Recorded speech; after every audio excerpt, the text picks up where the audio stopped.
Hey y'all, Nico here. Welcome back to my channel, and if you're new here, thanks for joining me. I'm Nico.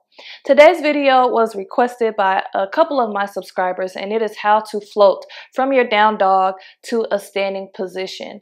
So the best way to get your body prepared to be able to float is by doing handstand drills. I'll link handstand drills either in this video or down below in the description box, or both, but that'll help to build your core strength, your shoulder strength, and your balance so that you are able to hold and move a little bit slower and with more control as you float. So let's start in down dog, and I'll show you how I float from down dog to a standing position. So I start in down dog, and you'll often hear me say, bring your gaze up in between your hands. And that's just to help you to establish your balance. That's your djishti. And when you guys hear me say, find your djishti, that's your focal point. And again, that just helps you to balance better. So our djishti is up in between our hands.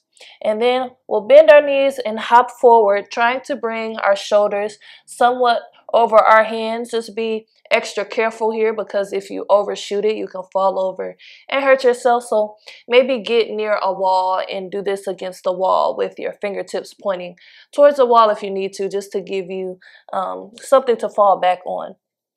But we'll bend our knees. We're going to hop forward, bringing the shoulders over the wrists or over the hands. And then I also kind of pull my knees in, making this pike position with my body. So you'll see me pull my knees in, and sometimes I can hold it a little bit there in that pike handstand position. So also, when you float forward and when you are bringing your weight into your hands, engage your shoulders. So think about really pressing through the shoulders, engaging here. You see the difference between shoulders not being engaged and shoulders being engaged. Pressing through the hands, shoulders are nice and active, and that's also going to help you hold that handstand or hold that little bit of float or that pike position that you have. So from my down dog, I bend my knees, I bring my gaze forward, and then using my feet to launch myself forward into this handstand position. Remember to keep the shoulders nice and active.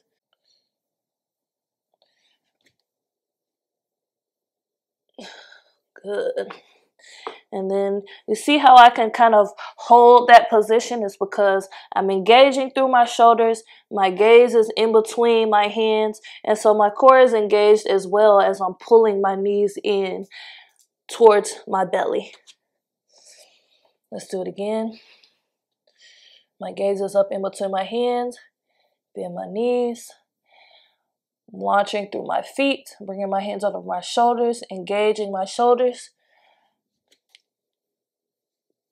Good.